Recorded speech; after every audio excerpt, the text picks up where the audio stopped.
Reporter breaking. V S. അച്യുതാനന്ദന്റെ personal assistant ആയിരുന്ന A. Suresh നാളെ കോൺഗ്രസിൽ ചേരുകയാണ്. പാലക്കാട് DCCയിൽ നിന്ന് പാർട്ടി അംഗത്വം സ്വീകരിക്കും.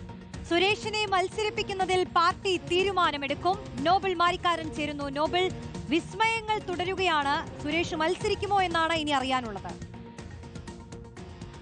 അശ്വിനി റോഷ്നി, കോൺഗ്രസിനെ സംബന്ധിച്ച് ഓരോ ദിവസവും തുടർന്നുകൊണ്ടിരിക്കുകയാണ്. വി.എസ്. അച്യുതാനന്ദന്റെ മുൻ പേഴ്സണൽ സ്റ്റാഫ് കൂടിയ എ. സുരേഷ് നാളെ ഇപ്പോൾ കോൺഗ്രസിൽ അംഗത്വം സ്വീകരിക്കുകയാണ്. പാലക്കാട് DCC എത്തി അംഗത്വം സ്വീകരിക്കും എന്നാണ് ഇപ്പോൾ നമുക്ക് വിവരം എന്താണെങ്കിലും ഉള്ളത്. കോൺഗ്രസിനെ സംബന്ധിച്ച് പാലക്കാട്, പ്രത്യേകിച്ച് പാലക്കാട് നേരത്തെ PK ശശി, അതോടൊപ്പം തന്നെ ഇപ്പോൾ എ. സുരേഷ് അടക്കമുള്ള ആളുകൾ കോൺഗ്രസുമായി സഹകരിക്കുന്നത് പാർട്ടിക്ക് ഏറെ ഗുണം ചെയ്യും എന്ന കാര്യത്തിലും യാതൊരു സംശയവുമില്ല. മലമ്പുഴയിൽ VS-ന്റെ തട്ടകത്തിൽ തന്നെ എ. സുരേഷ് മത്സരിക്കുമെന്ന സൂചനയാണ് നേതൃത്വം നൽകുകയും ചെയ്യുന്നത്. എ. സുരേഷിനെ അവിടെ ഇറക്കിയാൽ അവിടെ വലിയ തരത്തിൽ മേൽക്കോയ്മ നേടാൻ കഴിയുമെന്ന് കോൺഗ്രസ് കണക്കൂട്ടുന്നു. ഒരു വശത്ത് CPM-ന്റെ അകത്ത് തന്നെയുള്ള എതിരായ CPM-ന്റെ വോട്ടുകളുണ്ട്. ആ വോട്ടുകൾ സമാഹരിക്കാൻ കഴിയും. ഒപ്പം UDF-ന്റെ വോട്ടുകൾ കൂടി ചേരുമ്പോൾ അവിടെ ഒരു മുന്നേറ്റം ഉണ്ടാക്കാൻ എ. സുരേഷിന് കഴിയുമെന്ന് നേതൃത്വം വിലയിരുത്തുകയും ചെയ്യുന്നത്. അതായത് അതിന്റെ അടിസ്ഥാനത്തിലാണ് എ. സുരേഷിനെ എത്തിക്കാനുള്ള നീക്കം ആരംഭിക്കുകയും അത് വിജയകരമായി പൂർത്തിയാക്കുകയും പാർട്ടി ചെയ്തിരിക്കുന്നത്. നാളെ ഇപ്പോൾ DCC ഓഫീസിൽ, പാലക്കാട് DCC ഓഫീസിൽ വെച്ച് എ. സുരേഷിന് കോൺഗ്രസ് അംഗത്വം നൽകും എന്നാണ് പ്രതിപക്ഷ നേതാവ് അല്പം മുമ്പ് വ്യക്തമാക്കിയത്.